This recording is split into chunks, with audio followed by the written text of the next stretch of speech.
د الاعراف مبارکه سوره چې د قرآن عظیم شان ومه سوره ده په مکې معظمې کې را نازله شوې ده 206 مبارک آیاتونه لري تلاوت او پښتو ترجمه یې له 15 آیت څخه اورئ اعوذ بالله من الشیطان الرجیم پناه وړم الله تعالی شړل شوي شیطان څخه بسم الله الرحمن الرحیم د الله په نوم چې ډیر زیات مهربان پورا رحم لرونکی دی وإلى عاد أخاهم هودا قال يا قوم اعبدوا الله ما لكم من إله غيره أفلا تتقون او د عادیانو لوري ته مونږ د هغو ورورو هود ولیږه هغه ویل ای زما قومه د الله بندګي وکړئ له هغه پرته ستاسې هیڅ بل کوم خدای نشته نو آیا نه ویریږئ قال الملأ الذين كفروا من قومه إنا لنراك في سفاهة وإنا لنظنك من الكاذبين د هغه د قوم مشرانو چې د هغه د خبرې لمنلو څخه انکار کاوه په جواب کې وویل مو خو تا په ناپوهۍ کې اخته ګڼو او زموږ دا ګمان دی چې ته دروغجن یې قال يا قوم ليس بي سفاهة ولكني رسول من رب العالمين أبلغكم رسالات ربي وأنا لكم ناصح أمين هغه وویل ای زما قومه زه په ناپوهۍ کې اخته نه یم بلکې زه د رب العالمین پیغمبر یم تاسې ته د خپل رب پیغامونه رسوم او ستاسې خواخوږی یم چې ډاډینه ورباندې کیدی شي أوعجبتم أن جاءكم ذكر من ربكم على رجل منكم لينذركم واذكروا إذ جعلكم خلفاء من بعد قوم نوح وزادكم في الخلق بسطة فاذكروا آلاء الله لعلكم تفلحون ایا تاسې په دې خبره په حیرانتیا کې ولوېدئ چې تاسې ته په خپله ستاسې د قوم د یو سړي په وسیله ستاسې د رب یادونه راغله تر څو چې هغه تاسې متوجه کړي مه هېروئ چې ستاسې رب د نوح علیه السلام له قوم نه وروسته تاسې د هغه په ځای کېنولئ او تاسې ښه پیاوړي کړئ نو د خدای نعمتونه په یاد ولرئ هیله ده چې ورغېږئ قالوا أجئتنا لنعبد الله وحده ونذر ما كان يعبد آباؤنا فأتنا بما تعدنا إن كنت من الصادقين هغوی ځواب ورکړ آیا ته د دې لپاره موږ ته راغلی چې موږ یوازې د الله عبادت وکړو او هغه پرېږدو چې زموږ پلرونو نیکونو د هغو عبادت کړی دی ښه نو راوله هغه عذاب چې ته موږ ته د هغه اخطار راکوې که ته رښتینی قال قد وقع عليكم من ربكم رجس وغضب أتجادلونني في أسماء سميتموها أنتم وآباؤكم ما نزل الله بها من سلطان فانتظروا إني معكم من المنتظرين هغه وویل ستاسې د رب نفرین در باندې پرېوت او د هغه غضب در باندې وغورځېد آیا تاسې له ما سره په هغو نومونو شخړې کوئ چې تاسې او ستاسې پلرونو او نیکونو ایښي دي چې د هغو لپاره الله کوم سند نه دی نازل کړی ښه نو تاسې هم منتظر اوسئ او زه به هم له تاسې سره انتظار کوم فأنجيناه والذين معه برحمة منا وقطعنا دابر الذين كذبوا بآياتنا وما كانوا مؤمنين په پای کې مونږ په خپلې مهربانۍ سره هود علیه السلام او د هغه ملګري وژغورل او د هغو خلکو بیخ مو ویستو چې زموږ آیاتونه یې دروغ ګڼلي وو او نو ایمان راوړونکي وإلى ثمود أخاهم صالحا قال يا قوم اعبدوا الله ما لكم من إله غيره قد جاءتكم بينة بينة من ربكم هذه ناقة الله لكم آية فذروها تأكل في أرض الله ولا تمسوها بسوء فيأخذكم عذاب أليم.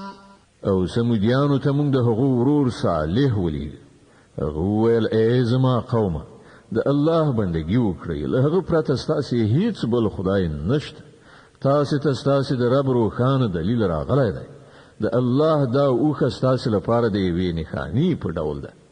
نو هغه پرېږدئ چې د خدای په ځمکه کې وڅري، هغې ته په کوم ناوړه قصد لاس مه وروړئ، که نه نو یو دردناک عذاب به تاسې ونیسي. واذكروا إذ جعلكم خلفاء من بعد عاد وبوأكم في الأرض تتخذون من سهولها قصورا وتنحتون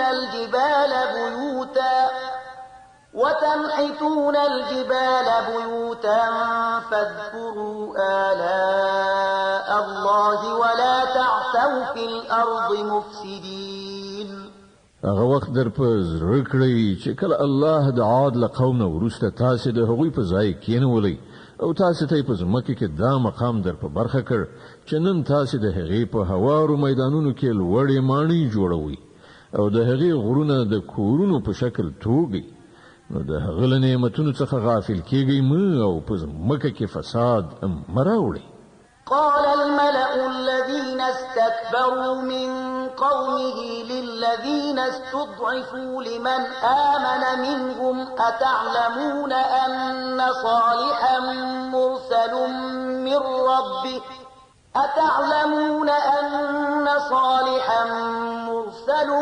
من ربه قالوا إنا بما أرسل به مؤمنون. د هغه د قوم هغو مشرانو چې تکبر یې غوره کړی وو، د ټیټې طبقې هغو خلکو ته چې ایمان یې راوړی وو، ویل تاسې په رښتیا سره په دې پوهیږئ چې صالح د خپل رب پیغمبر دی؟ هغوی ځواب ورکړ په دې کې شک نشته، له کوم پیغام سره چې هغه لیږل شوی دی موږ هغه منو.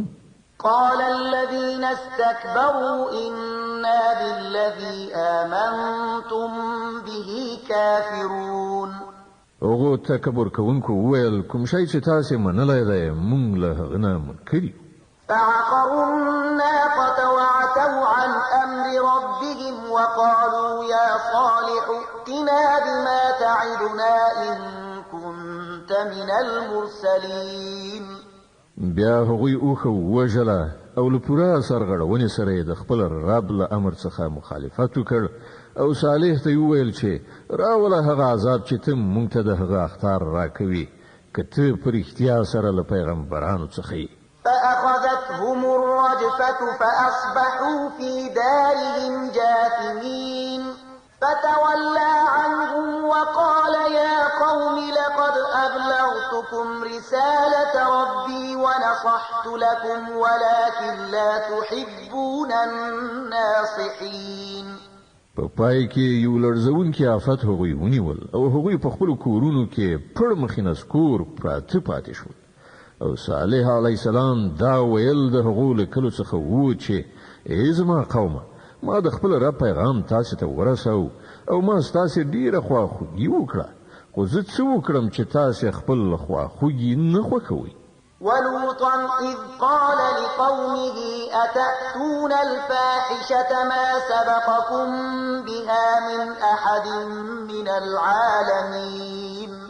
او لوط موږ د پیغمبر په حیث ولیږي. نو په یاد لره چې کله هغه خپل قوم ته وویل آیا تاسې داسې بې حیا شوي یاست چې هغه شرمناک کار کوئ چې له تاسې نه مخکې په نړۍ کې هیڅ چا نه دی کړی؟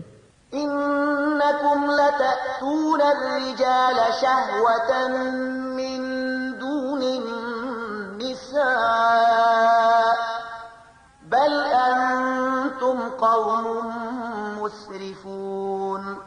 تاسې ښځې پرېږدئ له نارینه‌وو سره خپله غریزه مړوئ. حقیقت دا دی چې تاسې بیخي له حده تېرېدونکي خلک یئ. وما كان جواب قومه إلا أن قالوا أخرجوهم من قريتكم إنهم أناس يتطهرون. خو د هغه د قوم جواب لدی پرته نو چې د خلک یعنی لوط او د هغه پیروان له خپل کلینو وباسي دوی ډیر ځان پاکونکي خلک دي. فأنجيناه وأهله إلا امرأته كانت من الغابرين. په پای کې مونږ لوط علی السلام او د هغه کورنۍ د هغه له میرمنې څخه پرته چې له شاته پاتې کیدونکو څخه روغ رمټ ویستل. وأمطرنا عليهم مطرا فانظر كيف كان عاقبة المجرمين. او پر هغه قوم باندې مو یو د شګو باران وراو نو وګوره چې د هغو مجرمانو څه عاقبت شو. د الاعراف مبارکه سوره چې د قران عظیم شان ومه سوره ده په مکه معظمه کې را نازله شوې ده 206 آیاتونه لري. تلاوت او پښتو ترجمه یې له 15 آیات څخه اوري. وإلى مدين أخاهم شعيبا قال يا قوم اعبدوا الله ما لكم من إله غيره قد جاءتكم بينة من ربكم فأوفوا الكيل والميزان ولا تبخسوا الناس أشياءهم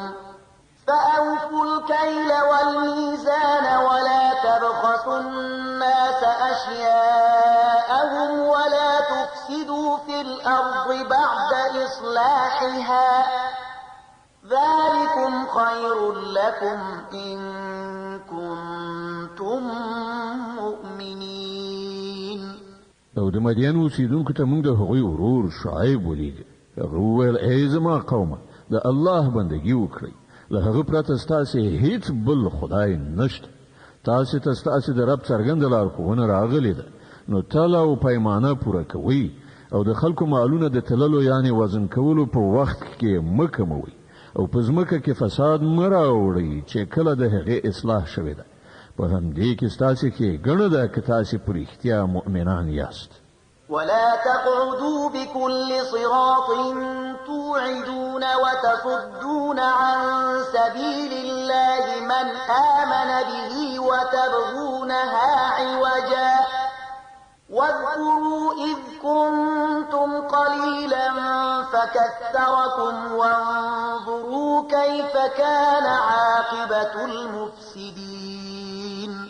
او د ژوند په هر لار باندې د شکاونې لپاره مکینې چې خلک ویروي مؤمنان د خدای له لارې نه منع کړئ او د سمې لارې د کږولو په هڅه کې مه اوسئ. هغه وخت در په زړه کړئ چې کله تاسې لږ شمېر وئ بیا الله تاسې زیات کړئ او په غړېدلو سترګو وګورئ چې په نړۍ کې فساد کوونکي په کوم سرنوشت اخته شوي دي. وإن كان طائفة آمنوا بالذي أرسلت به وطائفة لم يؤمنوا فاصبروا حتى يحكم الله بيننا وهو خير الحاكمين. کله تاسې څخه یوه ډله په هغه هدایت باندې چې زه ورسره لېږل شوی یم ایمان راوړي او بله ایمان نه راوړي نو له صبر سره سترګې په لاره اوسئ چې ترڅو الله زمون په منځ کې فیصله وکړي او همغه تر هر چا ښه فیصله کوونکی دی.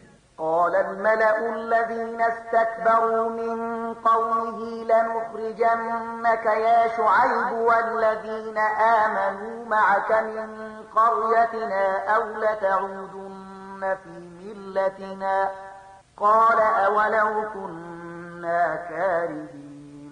د هغه د قوم مشرانو چې د خپل تکبر په غرور کې اخته وو هغه ته وویل چې ای شعیب موږ به تا او هغه خلک چې له تا سره ایمان راوړی دی له خپلې سیمې نه وباسو او یا به بیرته زموږ ملت ته را اوښتونکي یاست. شعیب ځواب ورکړ آیا موږ به په زور واړول شو که زموږ خوښه هم نه وي؟ قد افترينا على الله كذبا إن عدنا في ملتكم بعد إذ نجانا الله منها وما يكون لنا أن نعود فيها إلا أن يشاء الله ربنا وسع ربنا كل شيء علما على الله توكلنا ربنا افتح بيننا وبين قومنا بالحق وأنت خير الفاتحين. مونږ به په الله پورې دروغ تړونکي یو که بیرته ستاسې ملت ته دروغ ګرځو کله چې الله مونږ ته له هغه نه نجات را په برخه کړی دی. زمونږ لپاره خو هغه لوري ته ورګرځېدل اوس په هیڅ ډول امکان نه لري مګر دا چې زمونږ د رب الله همداسې خوښه شي. زمونږ د رب علم په هر څه پراخ چارپیر دی. پر همغه باندې مونږ اعتماد کړی دی. ای پروردګاره زمونږ او زمونږ د قوم په منځ کې په حقه فیصله وکړه او ته ډېر ښه فیصله کوونکی. وقال الملأ الذين كفروا من قومه لئن اتبعتم شعيبا إنكم إذا لخاسرون.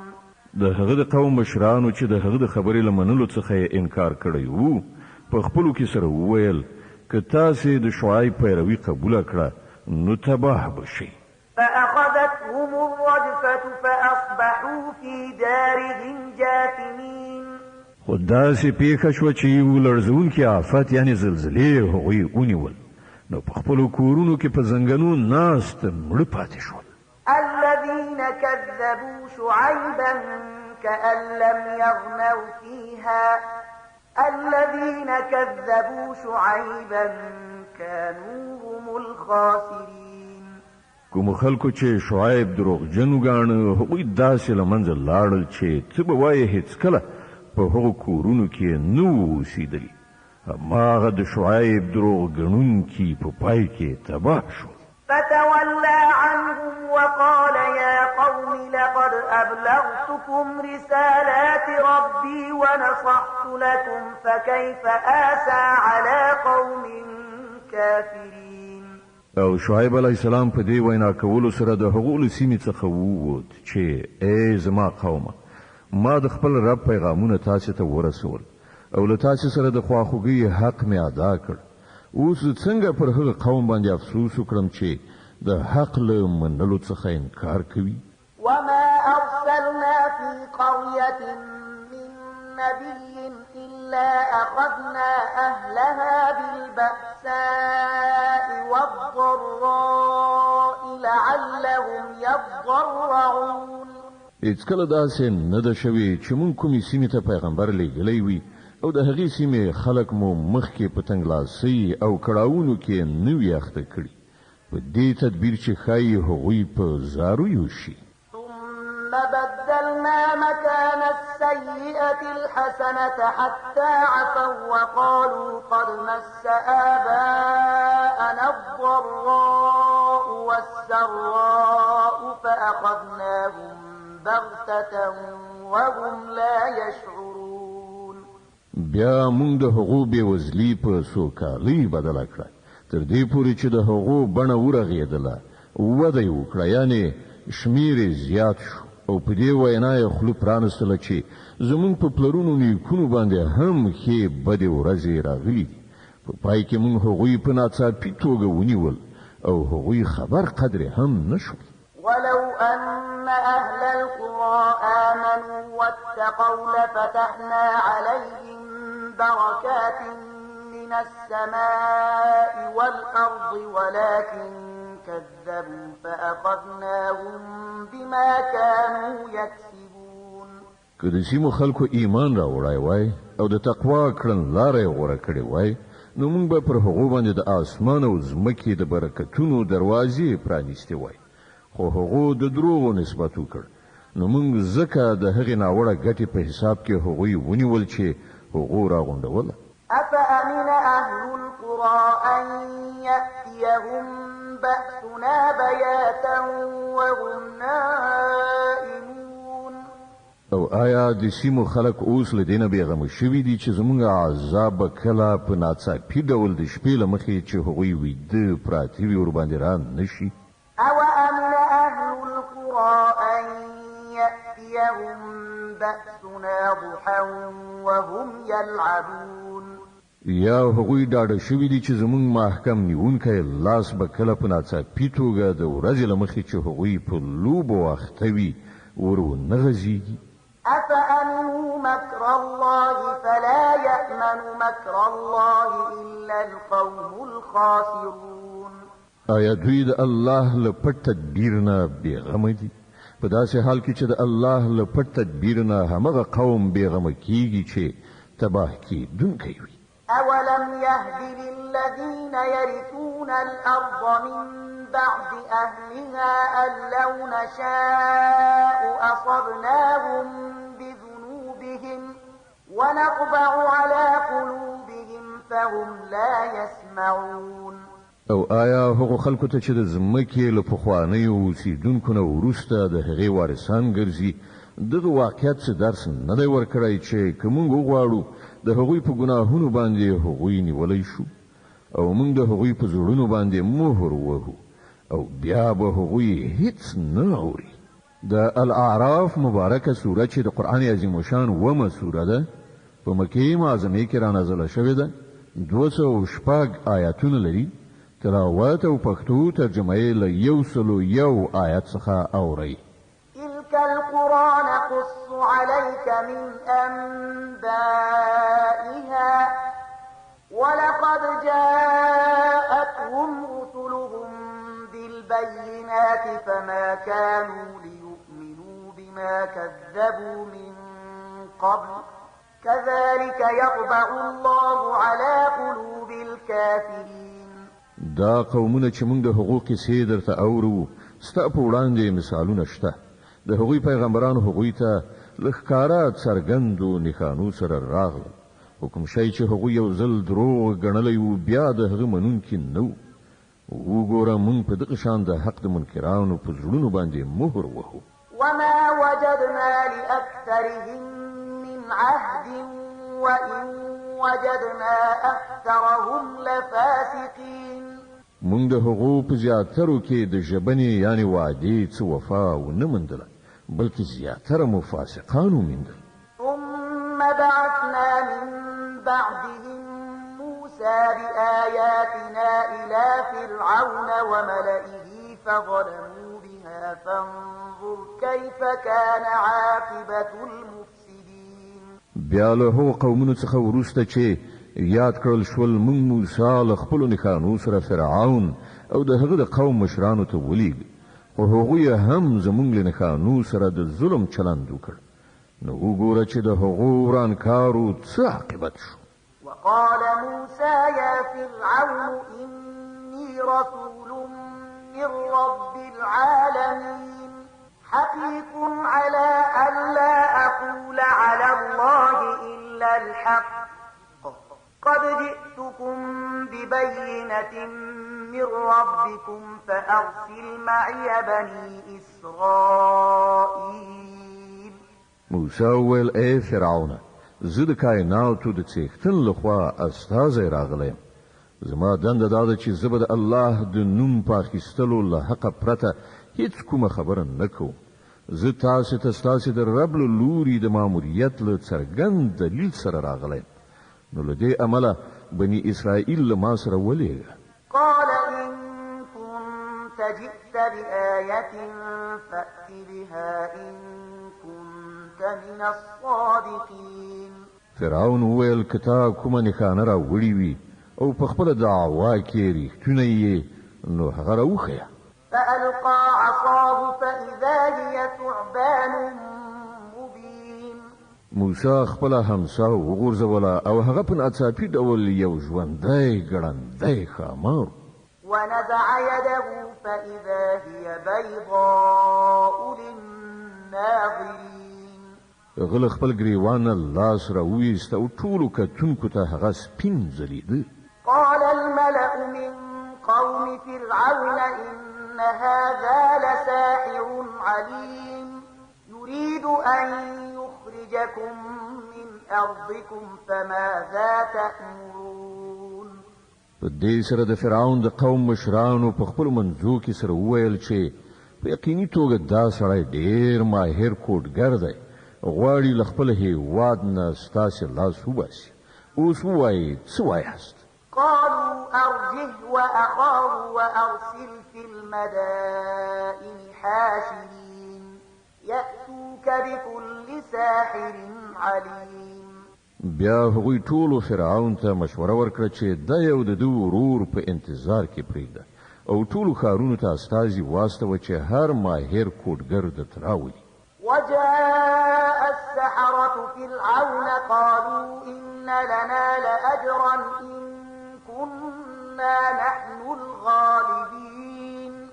همداسې وشول او کوډګران فرعون ته راغلل. هغوی وویل که مونږ برلاسي شو نو مونږ ته خو به د دې مکافات ارومرو راکړل شي. قال نعم وإنكم لمن المقربين. فرعون جواب ورکړ هو او تاسو به د دربار نږدې کسان یاست.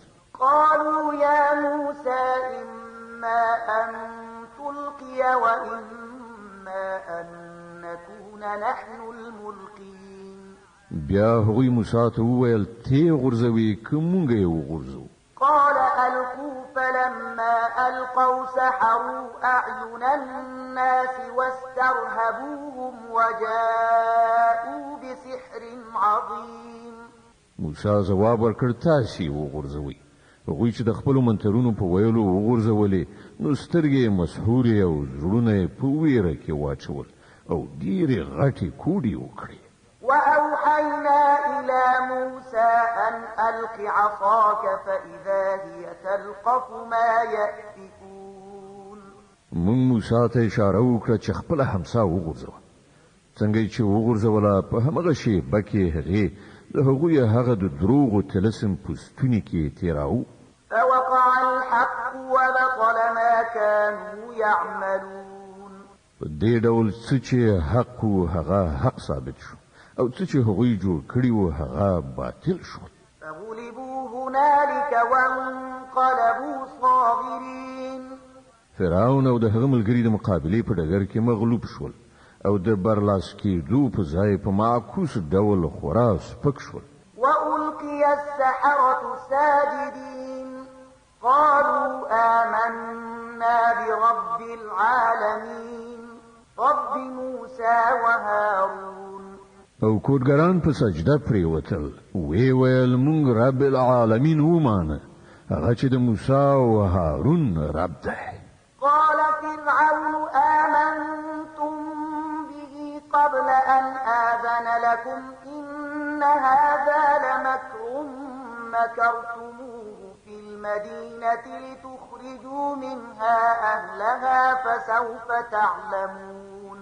فرعون وویل تاسو ور باندې ایمان راوړ مخکې له دې چې زه اجازه درکړم.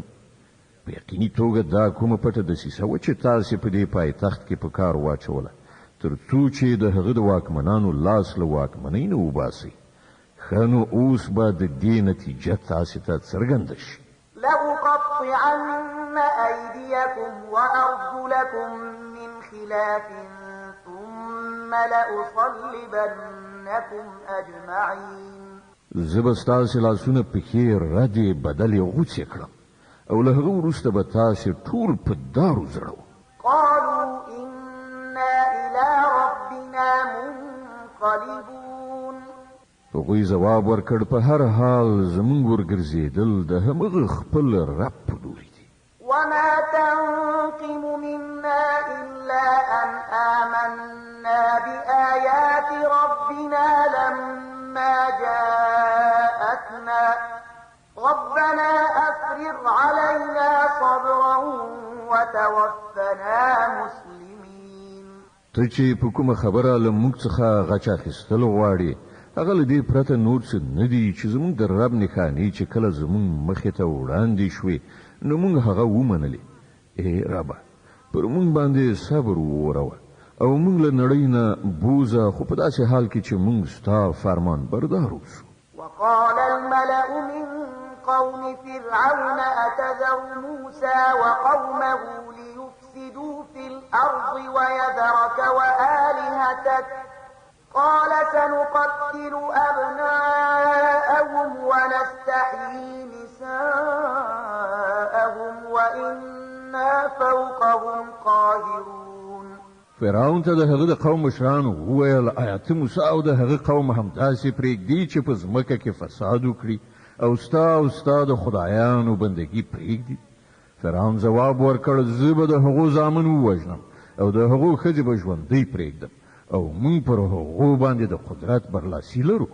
قال موسى لقومه استعينوا بالله واصبروا إن الأرض لله يورثها من يشاء من عباده والعاقبة للمتقين.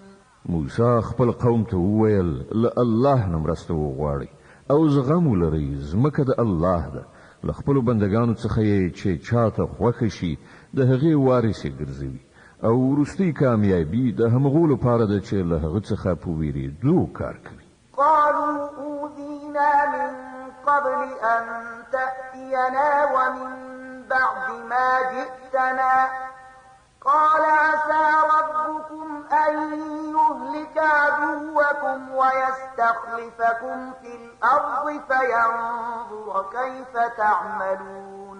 د هغه د قوم خلکو وویل ستا له راتګ نه مخکې هم مونږ ځورول کېدو او اوس ستا په راتګ هم ځورول کېږو.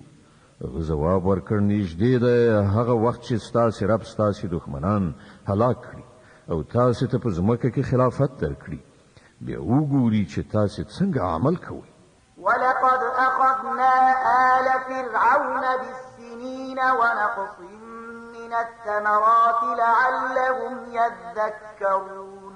مونږ فرعونیان تر ډیرو کلونو پورې په کاتۍ او د حاصلاتو په کموالي کې اخته کړل چې ښایي هغوی متوجه شي. فإذا جاءتهم الحسنة قالوا لنا هذه وإن تصبهم سيئة يطيروا بموسى ومن معه ألا إنما طائرهم عند الله ولكن أكثرهم لا يعلمون. خو د هغو حالت دا و چې کله به ښه وخت ورباندې راغی نو ویل به یې چې موږ د همدې وړ یو، او کله به چې ناکاره وخت ورباندې راغی نو موسی او د هغه ملګري به یې د ځان لپاره په بد فال نیول، په داسې حال کې چې په حقیقت کې خو د هغو شومتوب له الله سره و، خو له هغو څخه زیاتره بې علم و. وقالوا مهما تأتنا به من آية لتسحرنا بها فما نحن لك بمؤمنين. هغوی موسی ته وویل چې که ته په موږ باندې د کوډو کولو لپاره هره نښانه راوړي موږ خو ستا د خبرې منونکي نه یو. فأرسلنا عليهم الطوفان والجراد والقمل والضفادع والدم آيات مفصلات فاستكبروا وكانوا قوما مجرمين. په پای کې موږ پر هغوی طوفان ولیږه، د ملخانو سیل مو ورخوشې کړ، سپږې مو خورې کړې، چنګښې مو راویستلې او وینې مو وورولې، دا ټولې نښانې مو بیلابیلې وښودلې، خو هغوی سرکشي غوره کړه او هغوی ډېر مجرمان خلک وو. ولما وقع عليهم الرجز قالوا يا موسى ادع لنا ربك بما عهد عندك لئن كشفت عنا الرجز لنؤمنن لك ولنرسلن معك بني إسرائيل. کله به چې پر هغوی باندې بلا نازلېدله نو ویل به ای موسی تا ته چې د خپل رب له لوري کومه مرتبه درکړای شوې ده د هغې په اساس زموږ په حق کې دعا وکړه، که اوس دې له موږ نه دا بلا ایسته کړه نو موږ به ستا خبره ومنو او بني اسرائیل به له تا سره ولیو. فلما كشفنا عنهم الرجز إلى أجل هم بالغوه إذا هم ينكثون. خو کله به چې موږ له هغو څخه خپل عذاب دی او څه ټاکلي وخت لپاره چې هغه ته په هر حال ورسېدونکي وو ایسته کړ نو هغوی به کاملا له خپلې وعدې څخه اوښتل. فانتقمنا منهم فأغرقناهم في اليم بأنهم كذبوا بآياتنا وكانوا عنها غافلين. نو هله موږ له هغو څخه غچ واخیست او هغوی مو په سمندر کې ډوب کړل ځکه چې هغو زموږ نښانې دروغ ګڼلې وې او له هغو څخه بې پروا شوي وو. وأورثنا القوم الذين كانوا يستضعفون مشارق الأرض ومغاربها التي باركنا فيها وتمت كلمة ربك الحسنى على بني إسرائيل بما صبروا ودمرنا ما كان يصنع فرعون وقومه وما كانوا يعرشون.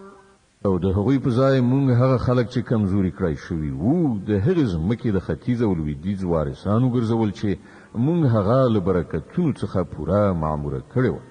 په دې توګه د بني اسرائیلو په حق کې ستا د رب د ښېګڼې وعده ترسره شوه، ځکه چې هغوی هم له زغم نه کار اخیستی وو او د فرعون او د هغه د قوم هغه هر څه تباه کړی شول چې هغوی ودانول او لوړول. وجاوزنا ببني إسرائيل البحر فأتوا على قوم يعكفون على أصنام لهم قالوا يا موسى اجعل لنا إلها كما لهم آلهة قال إنكم قوم تجهلون. مونږ بني اسرائیل سمندر نه پورې ایستل، بیا هغوی لاړل او په لاره کې په یو داسې قوم باندې تیر شول چې د خپلو څو بوتانو په مینه کې نښتي وو. ویې ویل ای موسی زمونږ لپاره هم دغسې معبود جوړ کړه لکه چې د دې خلکو معبودان دي. موسی وویل تاسې داسې قوم یې چې نه پوهیږئ. إن هؤلاء متبر ما هم فيه وباطل ما كانوا يعملون.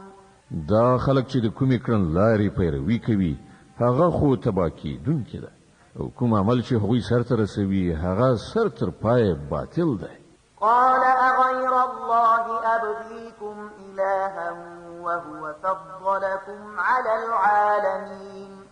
ورپسې موسی علیه السلام زیاته کړه آیا زه ستاسې لپاره له الله نه پرته کوم بل معبود ولټوم په داسې حال کې چې هماغه الله دی چې تاسې ته یې د ټولې نړۍ پر قومونو باندې فضیلت در بخلی دی. وإذ أنجيناكم من آل فرعون يسومونكم سوء العذاب يقتلون أبناءكم ويستحيون نساءكم وفي ذلكم بلاء من ربكم عظيم. او الله فرمایي هغه وخت یاد کړئ چې کله موږ له فرعونیانو نه تاسې ته نجات درکړ چې هغوی تاسې سخت عذابولئ، ستاسې زامنې وژل او ستاسې لوڼې ژوندۍ پرېښودلې او په دې کې ستاسې د رب له لوري پر تاسې لویه ازموینه وه. وواعدنا موسى 30 ليلة وأتممناها ب10 فتم ميقات ربه 40 ليلة وقال موسى لأخيه هارون اخلفني في قومي وأصلح ولا تتبع سبيل المفسدين. موږ موسی علیه السلام د 10 شپو ورځو لپاره د سینا غره ته غوښتی وو او وروسته مو 10 ورځې نورې زیاتې کړې. په دې ترتیب د هغه د رب ټاکلې موده پوره 40 ورځې شوه. موسی علیه السلام د تلو په وخت کې خپل ورور هارون ته وویل له ما څخه وروسته ته زما په قوم کې زما قایم مقام اوسه او د اصلاح فعالیت کوه او د ورانکارو په لاره مه ځه. ولما جاء موسى لميقاتنا وكلمه ربه قال رب أرني أنظر إليك قال لن تراني ولكن انظر إلى الجبل فإن استقر مكانه فسوف تراني فلما تجلى ربه للجبل جعله دكا وخر موسى صعقا فلما أفاق قال سبحانك تبت إليك وأنا أول المؤمنين. کله چې هغه زمون په ټاکلې نیټه را ورسید او د هغه رب له هغه سره خبرې وکړې نو هغه هیله وکړه چې ای پروردګار ما ته د لیدو چانس راکړه چې زه تا وګورم. الله فرمایل ته ما نشې لیدلی، هو لږ شان د غره لوري ته وګوره، که هغه په خپل ځای ولاړ پاتې شو نو البته ته ما لیدلی شي. نو کله چې د هغه رب په غره باندې د دیدار وړانګې وغورځولې نو هغه یې میده میده کړ او موسی علیه السلام بیوخه پریوت. کله چې په سد شو نو وی ویل پاک دی ستا ذات، زه ستا په دربار کې توبه باسم او تر ټولو مخکې ایمان راوړونکی زه یم. قال يا موسى إني اصطفيتك على الناس برسالاتي وبكلامي فخذ ما آتيتك وكن من الشاكرين. الله فرمایل ای موسی ما ته د خپل پیغمبري او له ما سره د خبرې کولو په سبب په ټولو خلکو غوره کړی، نو څه چې زه درکړم هغه واخله او شکر ادا کړه. وكتبنا له في الألواح من كل شيء موعظة وتفصيلا لكل شيء فخذها بقوة وأمر قومك يأخذوا بأحسنها سأريكم دار الفاسقين. له هغه وروسته مونږ موسی علیه السلام ته د ژوند د هرې څانګې په باب نصیحت او د هر اړخ په باب هدایت پر تختو باندې لیکلی ورکړ او هغه ته مو وویل دا هدایت په خپلو محکمو لاسونو واخله او خپل قوم ته امر وکړه چې د دې د غوره مفاهیمو پیروي وکړي. ژر به زه تاسو ته د فاسقانو کور در وښیم. سأصرف عن آياتي الذين يتكبرون في الأرض بغير الحق وإن يروا كل آية لا يؤمنوا بها وإن يروا سبيل الرشد لا يتخذوه سبيلا وإن يروا سبيل الرشد لا يتخذوه سبيلا وإن يروا سبيل الغي يتخذوه سبيلا ذلك بأنهم كذبوا بآياتنا وكانوا عنها غافلين. زبل خپلو نښانو څخه د هغو خلکو سترګې واړوم چې په ناحقه په ځمکه کې تکبر کوي. هغوی که هره نښانه وګوري هېڅکله به پرې ایمان را نه وړي. که سمه لاره یې په مخه ورشي نو هغه به غوره نه کړي او که کږه لاره یې تر سترګو شي نو په هغې باندې به وخوځي، ځکه چې هغوی زموږ نښانې دروغ وګڼلې او له هغو څخه یې بې پروایي وکړه. والذين كذبوا بآياتنا ولقاء الآخرة حبطت أعمالهم هل يجزون إلا ما كانوا يعملون. زموږ نښانې چې چا دروغ وګڼلې او د آخرت له راتګ نه انکار وکړ د هغه ټول کړه وړه به بېځایه یعنې ضایع شول. آیا خلک به له دې پرته بل څه بدله وموندلی شي چې څه وکړي هغه به وریبي؟ واتخذ قوم موسى من بعده من حليهم عجلا جسدا له خوار ألم يروا أنه لا يكلمهم ولا يهديهم سبيلا اتخذوه وكانوا ظالمين. له موسی علیه السلام نه وروسته د هغه قوم له خپلو ګاڼو څخه د یو خوسکي بت جوړ کړ چې له هغه څخه د غوایي غوندې رمباړه وتله. آیا هغو نه کتل چې نور سره هغه خوسکی خبرې کوي نه په کومه چاره کې ورته لارښوونه کوي؟ خو سره له دې هم هغه معبود یو او هغوی سخت ظالمان. ولما سقط في أيديهم ورأوا أنهم قد ضلوا قالوا لئن لم يرحمنا ربنا ويغفر لنا لنكونن من الخاسرين. بیا کله چې د هغوی د غولېدنې طلسم مات شو او هغوی ولیدل چې په حقیقت کې هغوی ګمراه شوي دي نو وی ویل چې که زمونږ رب پر مونږ باندې رحم ونه کړي او مونږ ته بخښنه ونه کړي نو مونږ به تباه شو. ولما رجع موسى إلى قومه غضبان أسفا قال بئس ما خلفتموني من بعدي أعجلتم أمر ربكم وألقى الألواح وأخذ برأس أخيه يجره إليه قال ابن أم إن القوم استضعفوني وكادوا يقتلونني فلا تشمت بي الأعداء ولا تجعلني مع القوم الظالمين. له هغې خوا موسی له غوسې او اندېښنې ډک خپل قوم ته ستون شو. له راتلو سره سم هغه وویل تاسې له ما وروسته ډېره ناوړه قایم مقامي وکړه. ایا ستاسې دومره صبر رانغی چې د خپل رب د حکم انتظار مو کړی وای او تختې یې وغورځولې او د خپل ورور هارون د سر ویښتان یې ونیول خپلې خواته یې راښکود. هارون وویل ای زما د مور زویه دې خلکو پر ما فشار راوړ او نږدې و چې زه یې وژلی وای نو دښمنان په ما مه خوشحاله کوه او له دې ظالمې ډلې سره ما مه یوځای کوه. قال رب اغفر لي ولأخي وأدخلنا في رحمتك وأنت أرحم الراحمين. بیا موسی علیه السلام وویل ای رب ما او زما ورور ته بخښنه وکړه او مونږ په خپل رحمت کې داخل کړه. ته تر ټولو لوی رحیم یې. إن الذين اتخذوا العجل سينالهم غضب من ربهم وذلة في الحياة الدنيا وكذلك نجزي المفترين.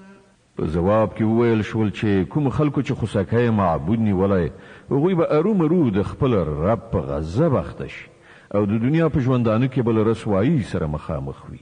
دروغ تړونکو ته مونږ هم دغه راز سزا ورکوو. والذين عملوا السيئات ثم تابوا من بعدها وآمنوا إن ربك من بعدها لغفور رحيم. او کوم خلک چې بدې چارې سرته رسوي بیا توبه وباسي او ایمان راوړي نو په یقیني توګه له دې توبې او ایمان نه وروسته ستا رب بخښونکی او رحم کوونکی دی.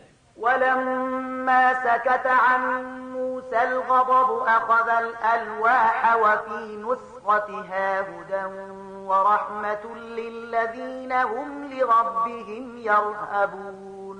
بیا کله چې د موسی علیه السلام غصه سړه شوه نو هغه تختې راواخیستله چې د هغو په لیکنه کې لارښوونه او رحمت و د هغو خلکو لپاره چې له خپل رب څخه ویریږي. واختار موسى قومه 70 رجلا لميقاتنا فلما أخذتهم الرجفة قال رب لو شئت أهلكتهم من قبل وإياي أتهلكنا بما فعل السفهاء منا إن هي إلا فتنتك تضل بها من تشاء وتهدي من تشاء أنت ولينا فاغفر لنا وارحمنا وأنت خير الغافرين. موسی علیه السلام د خپل قوم او یا تنه ټاکلي و چې هغوی له هغه سره زمونږ په ټاکلي وخت حاضر وي. کله چې دا خلک یوې سختې زلزلې ونیول نو موسی عرض وکړ ای زما واکمنه که تا غوښتي وای نو لا پخوا دې دوی او زه هلاکولی شولو. آیا ته په هغې ګناه سره چې له موږ څخه څو ناپوهانو کړې وه موږ ټول هلاکوي؟ دا خو ستا یوه ازموینه وه چې د هغې په وسیله چې ستا چاته خوښه شي هغوی په ګمراهۍ کې اخته کوي او چاته دې چې خوښه شي سمه لاره ورښیي. زموږ سرپرست خو همدا ته نو موږ ته بښنه وکړه او پر موږ باندې رحم وکړه. ته تر ټولو لوی بښونکی. واكتب لنا في هذه الدنيا حسنة وفي الآخرة إنا هدنا إليك قال عذابي أصيب به من أشاء ورحمتي وسعت كل شيء فسأكتبها للذين يتقون ويؤتون الزكاة والذين هم بآياتنا يؤمنون. او زموږ لپاره هم د دې دنیا نیکي ولیکه او هم د آخرت. موږ ستا لوري ته درو ګرځېدو. الله په ځواب کې وویل سزا خو چې زه چاته وغواړم ورکوم خو زما رحمت پر هر څه باندې خور شوی دی او هغه به زه د هغه چا لپاره ولیکم چې له سرغړونې څخه ډډه وکړي زکات ورکړي او زما په آیاتونو باندې ایمان راوړي الذين يتبعون الرسول النبي الأمي الذي يجدونه مكتوبا عندهم في التوراة والإنجيل يأمرهم بالمعروف وينهاهم عن المنكر ويحل لهم الطيبات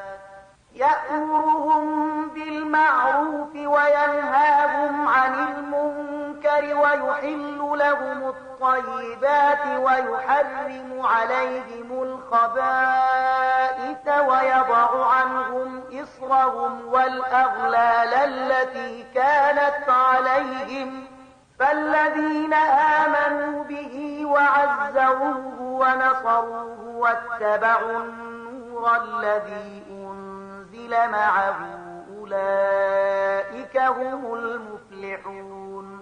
نو نن دا رحمت د هغه چا په برخه دی چې د دې بني اومي پیغمبر پیروي غوړه کړي چې د هغه یادونه هغوی خپل مخې ته په تورات او انجیل کې لیکلي مومي هغه دوی ته د نیکۍ حکم ورکوي له بدۍ نه منع کوي د دوی لپاره پاک شیان حلال او ناپاک شیان حراموي او د دوی څخه هغه پیټی کوزوي چې پر دوی باندې دروند شوی او هغه بندیزونه ماتوي چې په هغه کې دوی کلک تړل شوي نو کوم کسان چې په دې باندې ایمان راوړي او د دې ملاتړ او مرسته وکړي او د هغې روښنایي پیروي غوره کړي چې له دې سره نازله شوې ده همغوی بری میندونکي دي. قل يا أيها الناس إني رسول الله إليكم جميعا الذي له ملك السماوات والأرض لا إله إلا هو يحيي ويميت فآمنوا بالله ورسوله النبي الأمي الذي يؤمن بالله وكلماته واتبعوه لعلكم تهتدون. اے محمد صلی الله علیه وسلم وایي چې اے انسانانو زه ستاسو ټولو لوري ته د هغه خدای استازی یم چې د ځمکې او اسمانونو د پاچایي مالک دی له هغه پرته بل خدای نشته همغه ژوند بخي او همغه مرګ ورکوي نو په الله او د هغه په هغه بني اومي استازي باندې ایمان راوړئ چې الله او د هغه ښوونې مني او د هغه پیروي غوره کړئ هیله ده چې تاسې سمه لاره ومومئ. ومن قوم موسى أمة يهدون بالحق وبه يعدلون وقطعناهم 12 أسباطا أمما وأوحينا إلى موسى إذ استسقاه قومه أن اضرب بعصاك الحجر فانبجست منه 12 عينا قد علم كل أناس مشربهم وظللنا عليهم الغمام وأنزلنا عليهم المن والسلوى كلوا من طيبات ما رزقناكم وما ظلمونا ولكن كانوا أنفسهم يظلمون. د موسی په قوم کې وډاله هم و چې له حق سره سمه ښوونه کوله او له حق سره سمې عدالت کو او موږ دا قوم په 12 کورنیو ویشلی هغوی ته مو د ځانګړو ډلو بڼه ورکړې او کله چې له موسی نه د هغه قوم اوبه وغوښتلې نو موږ هغه ته اشاره وکړه چې په فلاني تیږه باندې خپله همسا ووهه نو بیا له هغې تیږې نه په ناڅاپي ډول 12 چینې راوخوټېدلې او هرې ډلې د خپلو اوبو اخیستلو ځای وټاکه موږ پر هغوی باندې وریځ سیوری کړ او پر هغوی باندې مو من او سلوا نازل کړل هغه پاک شیان خوري چې موږ تاسو ته در په برخه کړی دي خو له هغه وروسته چې هغوی څه کړي دي نو پر موږ باندې ظلم نه دی کړی بلکې پر خپلو ځانونو باندې ظلم وکړ. وَإِذْ قِيلَ لَهُمُ اسْكُنُوا هذه القرية وكلوا منها حيث شئتم وقولوا حطة وادخلوا الباب سجدا نغفر لكم خطيئاتكم سنزيد المحسنين.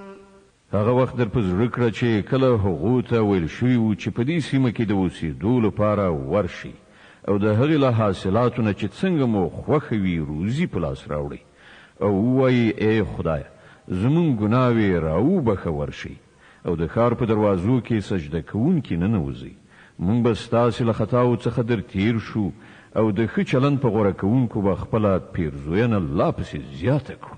فبدل الذين ظلموا منهم قولا غير الذي قيل لهم فأرسلنا عليهم رجزا من السماء بما كانوا يظلمون. خو د هغو تیری کوونکو کسانو هغه خبره چې هغو ته ویل شوې وه بدله کړه او نتیجه دا شوه چې موږ د هغو د ظلم په مجازات کې پر هغو باندې له آسمانه عذاب ولیږه. واسألهم عن القرية التي كانت حاضرة البحر إذ يعدون في السبت إذ تأتيهم حيتانهم يوم سبتهم شرعا ويوم لا يسبتون لا تأتيهم كذلك نبلوهم بما كانوا يفسقون. او لکشان له دوی نه د هغې سیمې د حال پوښتنه هم وکړه چې د سمندر په غاړه پرته وه. دوی ته هغه ماجرا ور په زړه کړه چې د هغه ځای خلکو د سبت یعنې شنبې د ورځې له الهي احکامو نه سرغړونه کوله او دا چې کبان د همدې سبت یعنې شنبې په ورځ سر ته پراختلو د هغوی مخې ته راتلل او له سبت یعنې شنبې نه پرته په نورو ورځو کې نه راتلل. دا د دې لپاره کېدل چې موږ د هغوی د سرغړونو له امله هغوی په ازمویښت کې اچول. وإذ قالت أمة منهم لم تعظون قوما الله مهلكهم أو معذبهم عذابا شديدا قالوا معذرة إلى ربكم ولعلهم يتقون. او هغوی ته دا هم ور په زړه کړه چې کله د هغوی یوې ډلې بلې ډلې ته ویلي وو چې تاسې داسې خلکو ته ولې نصیحت کوئ چې الله د هغوی هلاکونکی یا ورته د سختې سزا ورکوونکی دی. نو هغوی ځواب ورکړی و چې موږ دا هر څه ستاسې د رب حضور ته د خپل معذرت وړاندې کولو لپاره کوو او په دې هیله یې کوو چې ښایي دا خلک د هغه له نافرمانۍ څخه په ډډه شي. فلما نسوا ما ذكروا به أنجينا الذين ينهون عن السوء وأخذنا الذين ظلموا بعذاب بئيس بما كانوا يفسقون. په پای کې چې کله هغوی هغه ښوونې بیخي هېرې کړې چې هغو ته ورزده کړی شوي وي نو موږ هغه خلک وژغورل چې له بدۍ نه یې منع کوله او نور پاتې ټول خلک چې ظالمان وو د هغو د نافرمانیو له امله مو په سخت عذاب سره ونیول. فلما عتوا عما نهوا عنه قلنا لهم كونوا قردة خاسئين. بیا کله چې هغوی په پوره سرکشۍ سره همغه چارې پرلپسې سرته ورسولې چې هغوی ورڅخه منع کړی شوي وو نو موږ وویل چې بیزوګانې شئ ذلیل او رسوا. وإذ تأذن ربك ليبعثن عليهم إلى يوم القيامة من يسومهم سوء العذاب إن ربك لسريع العقاب وإنه لغفور رحيم. او یاد کړه هغه وخت چې ستا رب اعلان وکړ چې هغه به تر قیامته پورې پرلپسې داسې خلک پر بني اسرائیلو مسلط کړي چې هغوی په ډیره بده توګه تعذیبوي. په رښتیا چې ستا رب په سزا ورکولو کې چټک دی او په یقیني توګه هغه له تېرېدنې او رحم څخه هم کار اخیستونکی دی. وقطعناهم في الأرض أمما منهم الصالحون ومنهم دون ذلك وبلوناهم بالحسنات والسيئات لعلهم يرجعون مونږ هغوی په ځمکه کې ټوټې کړل، په ډیرو قومونو باندې مو ویشل.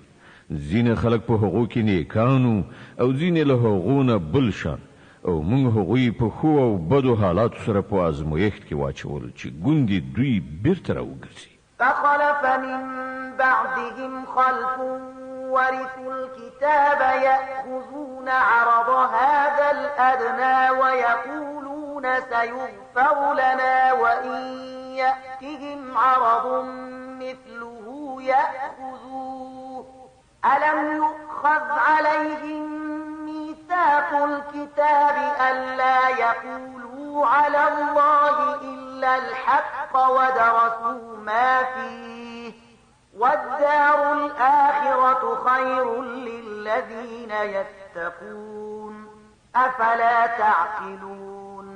بیا د مخکنیو نسلونو نه وروسته داسې ناکاره خلکو د هغوی ځای ونیو چې د الهي کتاب وارثان شول. د همدې دنیا بیا ارزښته ګټې راغونډوي او وایي چې هیله ده چې مونږ وبخل شو، او که بیا همغه دنیوي ګټه په مخه ورشي بیا یې په منډه رااخلي. آیا له دوی څخه د کتاب وعده نه ده اخیستل شوې چې د الله په نوم دې همغه خبره وکړي چې حق وي، او دوی په خپله هغه څه لوستي دي چې په کتاب کې لیکلي دي.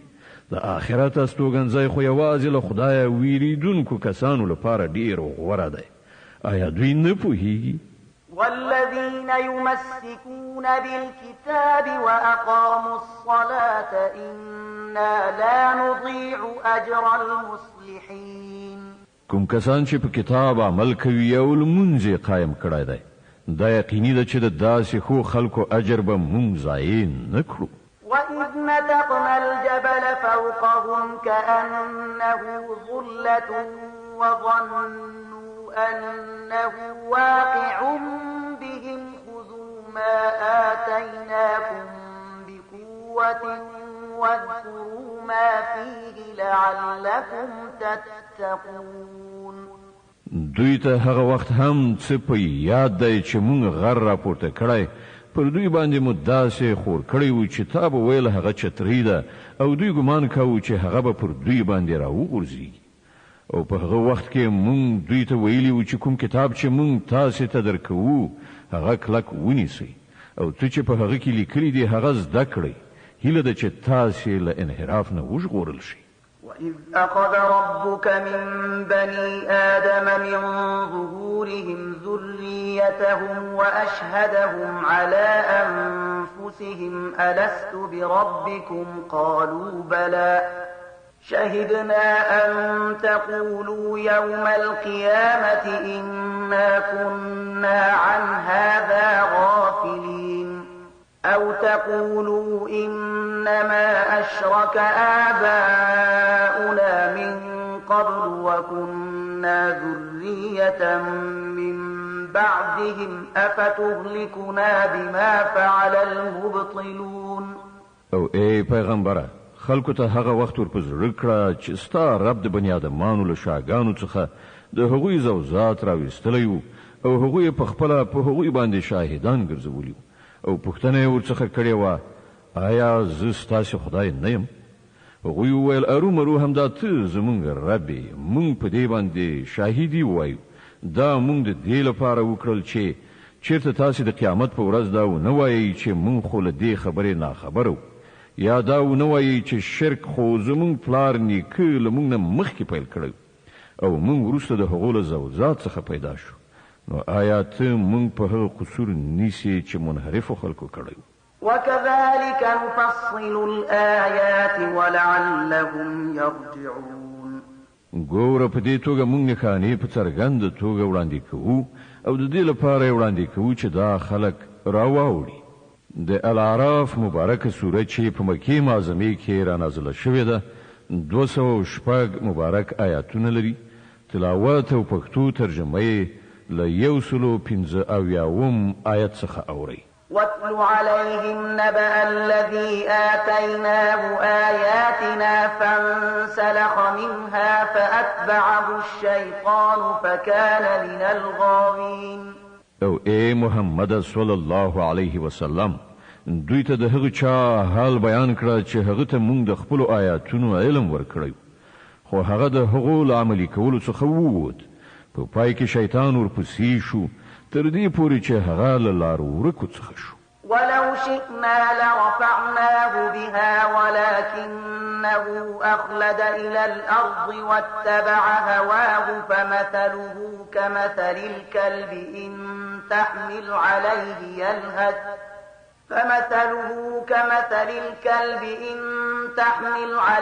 يلهث أو تتركه يلهث ذلك مثل القوم الذين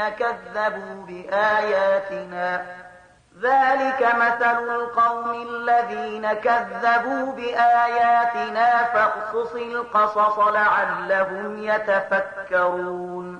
کوم وختي وای نو هغه ته به مو د هغو آیاتونو په وسیله لوړتیا ور په برخه کړې و خو هغه د ځمکې لوري ته سرکوزی شو او د همغه خپل نفس پیروي وکړه نو د هغه حالت د سپي په شان شو چې کته پر حمله وکړي هم ژبه رازوړندوي او کپریږدي هم ژبه رازوړندوي. هم دغه د هغو خلکو مثال دی چې زموږ آیاتونه دروغ ګڼي. ته دا کیسې دوی ته واوروه خای چې دوی څه غور او پاملرنه وکړي. ساء مثلا القوم الذين كذبوا بآياتنا وأنفسهم كانوا يظلمون. د داسې خلکو ډیر زیات ناوړه مثال دی چې هغوی زموږ آیاتونه دروغ وګڼل او هغوی خپل پر خپل ځان ظلم کوي. من يهد الله فهو المهتدي ومن يضلل فأولئك هم الخاسرون. چاته چې الله هدایت ور په برخه کړي یوازې همغه سم لار مومي او څوک چې الله له خپل لار ښوونې څخه محروم کړ همغوی ناکام او نامراده پاتې کیږي. ولقد ذرأنا لجهنم كثيرا من الجن والإنس لهم قلوب لا يفقهون بها ولهم أعين لا يبصرون بها ولهم آذان لا يسمعون بها أولئك كالأنعام بل هم أضل أولئك هم الغافلون. او دا حقیقت دی چې زیاتره پیریان او انسانان داسې دي چې هغوی مو د دوزخ لپاره پیدا کړي دي. د هغوی زړونه شته خو هغوی ور باندې فکر نه کوي. د هغوی سترګې شته خو څه ور باندې نه ویني. د هغوی غوږونه شته خو څه پرې نه اوري. هغوی د څارویو په شان دي بلکې له هغو نه هم لا پسې تیر. دا هغه خلک دي چې په غفلت کې لویدلي. ولله الأسماء الحسنى فادعوه بها وذروا الذين يلحدون في أسمائه سيجزون ما كانوا يعملون. الله د غوره نومونو مستحق دی. هغه په همغه غوره نومونو سره وبلی او هغه خلک پرېږدي چې د هغه د نوم په ایښودلو کې له ریښتینولۍ نه منحرف کیږي څه چې هغوی سرته رسوي د هغه بدله به ومومي. وممن خلقنا أمة يهدون بالحق وبه يعدلون. زمون په مخلوق کې یوه ډله داسې هم وه چې بیخي له حق سره سمه لارښوونه او له حق سره سم عدالت کوي. والذين كذبوا بآياتنا سنستدرجهم من حيث لا يعلمون وأملي لهم إن كيدي متين. پاتې شول هغه خلک چې زمونږ آیاتونه دروغ ګڼلي دي نو هغوی به مونږ په تدریجي ډول په داسې شان له تباهۍ سره مخامخ کړو چې هغوی خبر قدر هم نه وي. زه هغو ته مهلت ورکوم. زما پټ تدبیر هیڅ ماتېدونکی نه دی. أولم يتفكروا ما بصاحبهم من جنة إن هو إلا نذير مبين. او آیا دې خلکو هیڅ کله فکر نه دی کړی د دوی په ملګري کې د لیونتوب هیڅ نښه نشته. هغه خو یو خبرونکی دی چې له بد عاقبت سره له مخامخ کېدو نه مخکې په ښکاره څرګنده اخطار ورکوي. أولم ينظروا في ملكوت السماوات والأرض وما خلق الله من شيء وأن عسى أن يكون قد اقترب أجلهم فبأي حديث بعده يؤمنون من يضلل الله فلا هادي له ويذرهم في طغيانهم يعمهون. آیا دې خلکو د اسمان او ځمکې په انتظام باندې هیڅ کله غور نه دی کړی او د خدای له هستونو څخه هیڅ شی هم په غړېدلو سترګو نه دی لیدلی؟ او آیا هغوی په دې هم فکر نه دی کړی چې ښایي د ژوند د دې مهلت د پوره کېدو وخت رانږدې شوی وي؟ ښه نو د پیغمبر له دې اخطار نه وروسته بله څه ډول خبره داسې کېدی شي چې پر هغې باندې دوی ایمان راوړي؟ څوک چې الله له لارښوونې نه بې برخې کړ د هغه لپاره بل هیڅ څوک لارښود نشته او الله دوی د دوی په همدې سرکشۍ کې لالهند پرېږدي.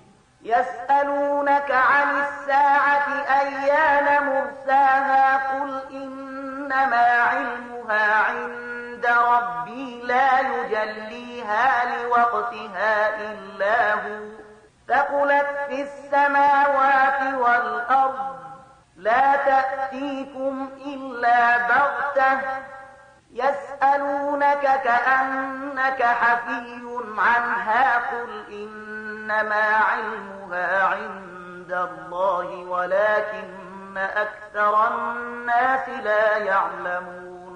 دوی له تا څخه پوښتنه کوي چې هغه د قیامت ساعت به څه وخت نازلېږي. ووایه د هغه معلومات زما رب ته دی، هغه به په خپل وخت همغه راڅرګند کړي. په آسمانونو او ځمکه کې به هغه سخت وخت وي، هغه به پر تاسې باندې ناڅاپي راشي. دوی د هغه په باب له تاسې څخه په داسې شان پوښتنه کوي لکه چې ته د هغه په پلټنه کې بوخت یې. ووایه د هغه معلومات خو یوازې الله ته دی، خو زیاتره خلک له دې حقیقت نه ناخبره دي.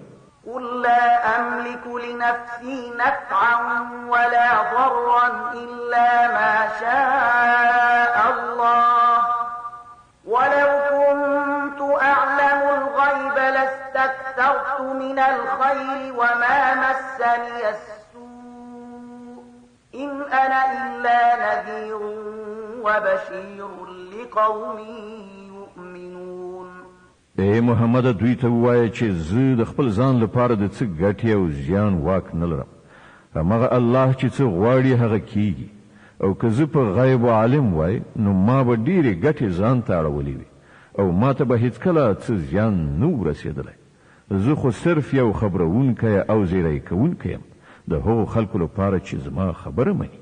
هو الذي خلقكم من نفس واحدة وجعل منها زوجها ليسكن إليها فلما تغشاها حملت حملا خفيفا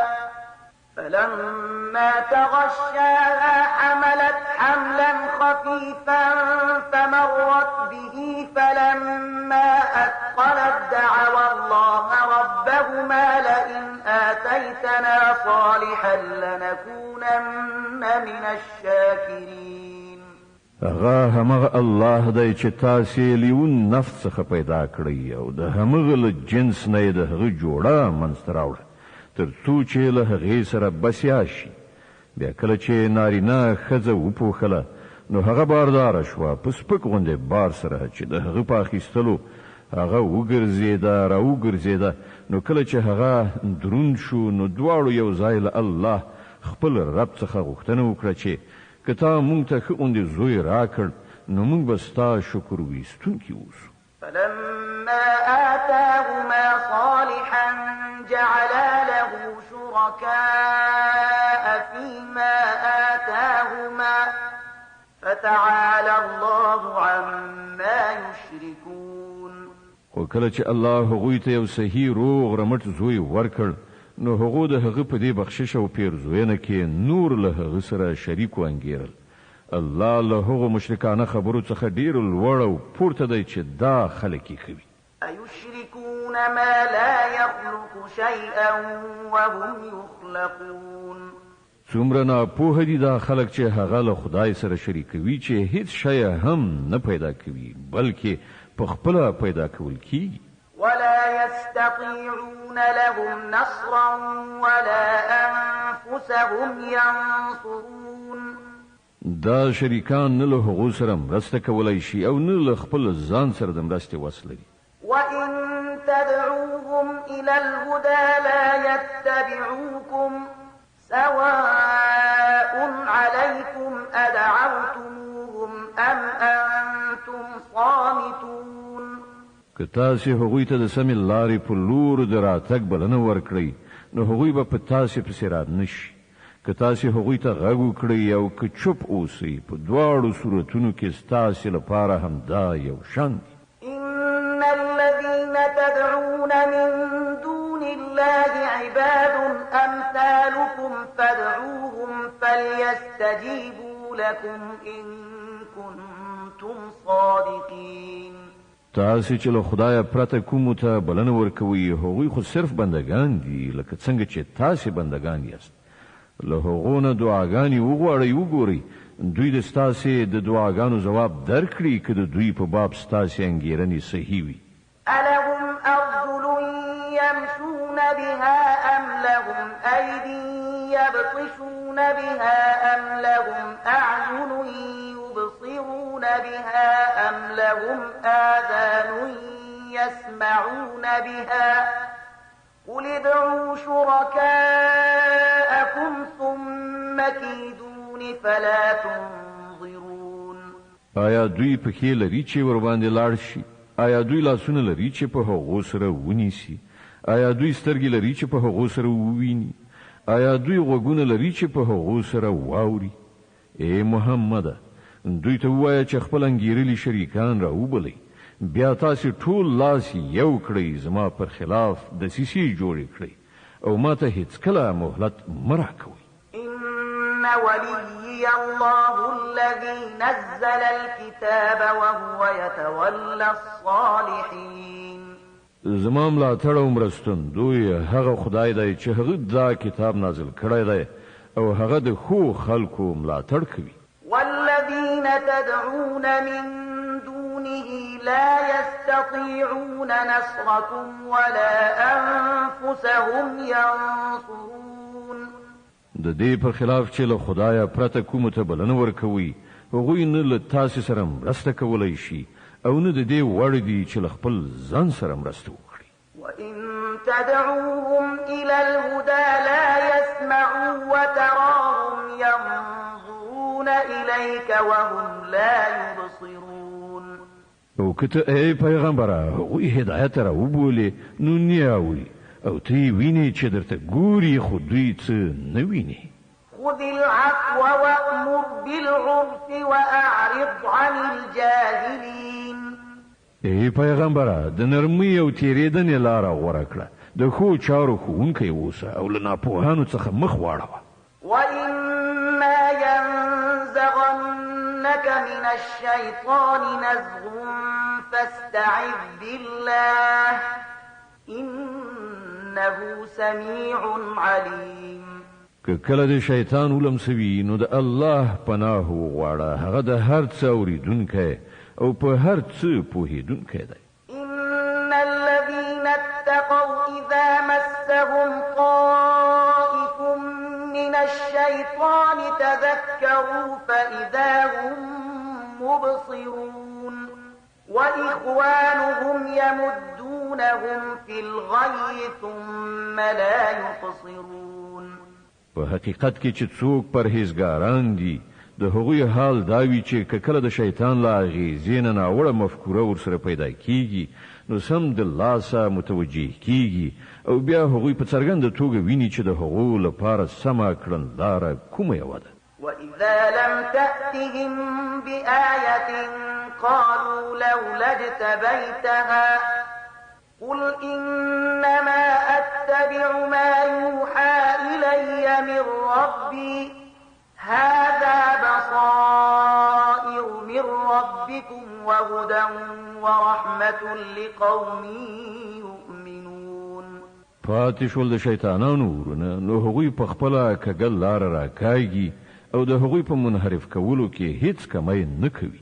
ای پیغمبره کله چې ته دې خلکو ته کومه نښانه یعنی معجزه وړاندې نکړې نو دوی وایي چې تا د خپل ځان لپاره کومه نښانه ولې غوره نکړه دوی ته ووایه زه خو صرف د هغې وحی پیروي کوم کوم چې زما رب ماته رالیږلې ده دا ستاسې د رب له لوري د بصیرت روښنایي او لارښوونه او رحمت دی د هغو خلکو لپاره چې وی مني وَإِذَا قُرِئَ الْقُرْآنُ فَاسْتَمِعُوا لَهُ وَأَنصِتُوا لَعَلَّكُمْ تُرْحَمُونَ کله چې ستاسې په وړاندې قرآن لوستل کیږي نو هغه په غور سره واورئ او چوپ اوسئ ښایي چې پر تاسې باندې هم رحم وشي واذكر ربك في نفسك تضرعا وخيفة ودون الجهر من القول بالغدو والآصال ولا تكن من الغافلين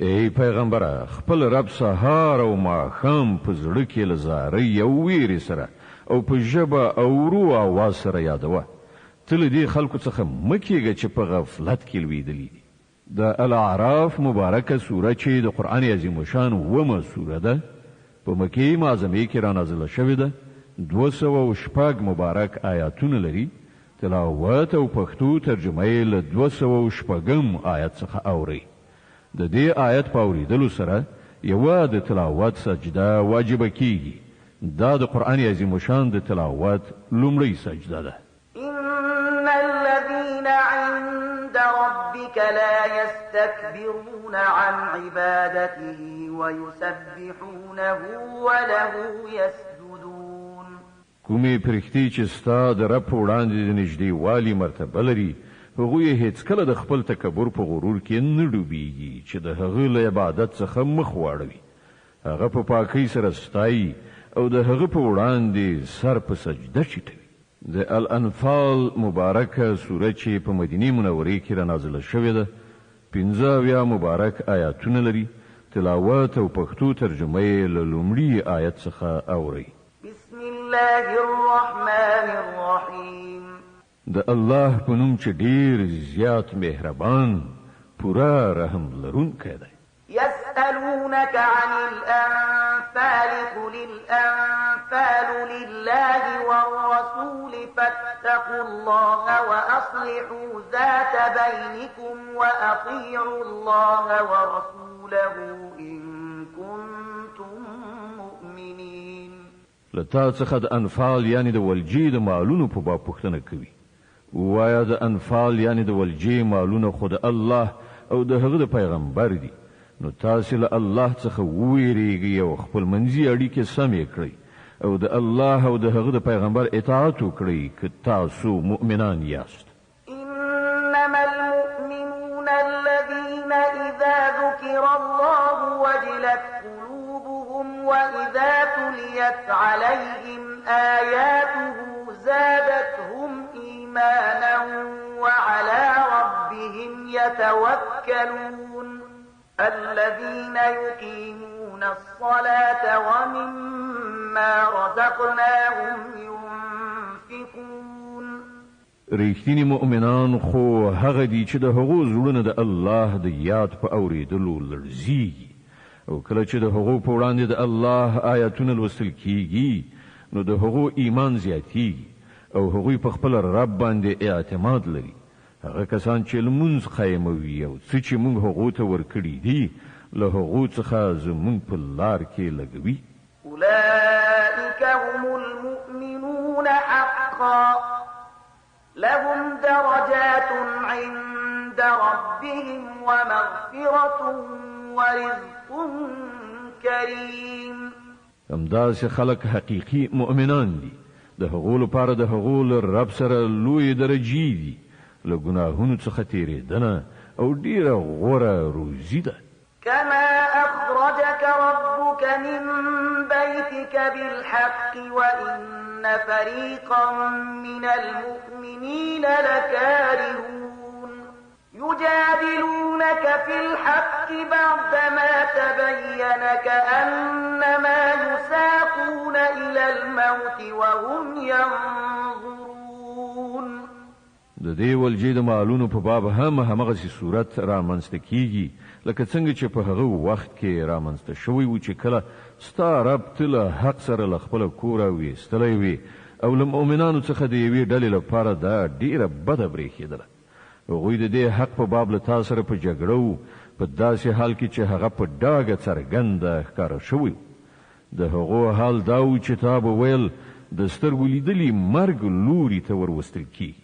وَإِذْ يَعِدُكُمُ اللَّهُ إِحْدَى الطَّائِفَتَيْنِ أَنَّهَا لَكُمْ وَتَوَدُّونَ أَنَّ غَيْرَ ذَاتِ الشَّوْكَةِ تَكُونُ لَكُمْ وَيُرِيدُ اللَّهُ أَن يُحِقَّ الْحَقَّ بِكَلِمَاتِهِ وَيَقْطَعَ دَابِرَ الْكَافِرِينَ لِيُحِقَّ الْحَقَّ وَيُبْطِلَ الْبَاطِلَ وَلَوْ كَرِهَ الْمُجْرِمُونَ. یاد کړئ هغه وخت چې الله له تاسې سره وعده کوله چې له دوو ډلو څخه به یوه تاسې ته په لاس درشي. تاسې غوښتل چې کمزوري ډلې دې په لاس درشي، خو د الله اراده دا وه چې په خپلو لارښوونو سره حق ثابت وښي او د کافرانو بیخ وباسي تر څو چې حق ثابت شي او باطل پاتې شي.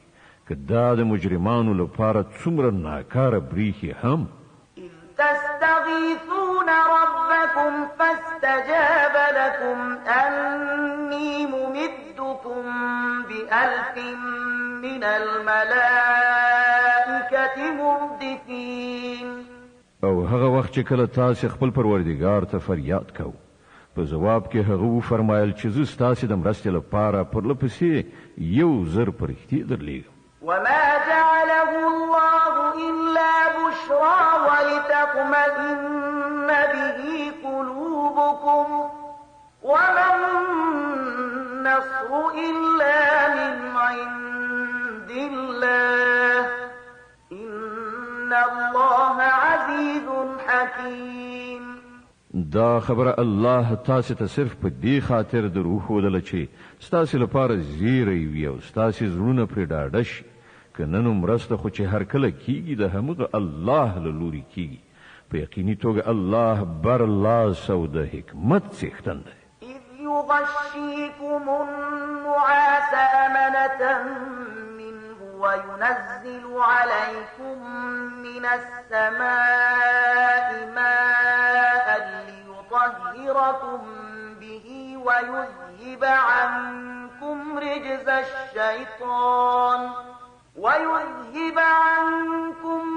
الشيطان وليربط على قلوبكم ويثبت به الأقدام. او هغه وخت چې کله الله له خپل لوري نه د پریشانی په بڼه کې پر تاسې باندې د ډاډین او نو ویریدو کیفیت خوراو او له اسمانه پر تاسې باندې اوبو ورولې تر څو چې تاسې پاک کړي او له تاسې څخه د شیطان وسوسه ایسته کړي او ستاسې همت پیاوړی کړي او د هغه په وسیله ستاسې قدمونه ټینګ کړي. إذ يوحي ربك إلى الملائكة أني معكم فثبتوا الذين آمنوا سألقي في قلوب الذين كفروا الرعب فاضربوا فوق الأعناق واضربوا منهم كل بنان.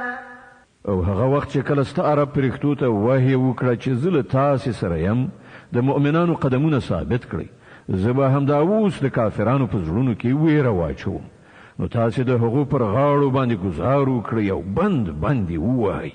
صدق الله العظيم. الله ستر رښتیا ویونکی دی.